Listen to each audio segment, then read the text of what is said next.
ये एक important question SSC के लेटेस्ट पैटर्न पर बेस्ड है।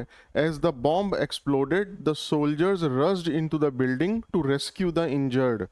अब देखिए, इंग्लिश ग्रामर में एज का प्रयोग हम वहां करते हैं जहां पर दो एक्शन एक साथ कंटिन्यू चल रहे हों, एक साथ साथ में चल रहे हों। और व्हेन का प्रयोग वहां करते हैं जहां पर एक एक्शन दूसरे एक्शन के तुरंत बाद हो रहा है। ठीक, आइए एग्जाम्पल से समझते हैं। When I reached home it started to rain. जब मैं घर पहुंचा तो बारिश शुरू हो गई। यानी मेरे पहुंचने के बाद, एक एक्शन होने के बाद दूसरा एक्शन हो रहा है, तो इसलिए यहाँ पे व्हेन बिल्कुल ठीक है। आइए एक और एग्जांपल से देखते हैं। As I was walking home it started to rain.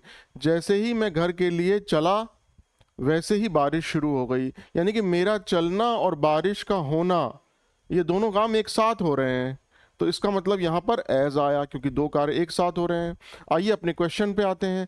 As the bomb exploded, जैसे ही बम फटा, the soldiers rushed into the building. जो सैनिक है वो बिल्डिंग की तरफ दौड़े।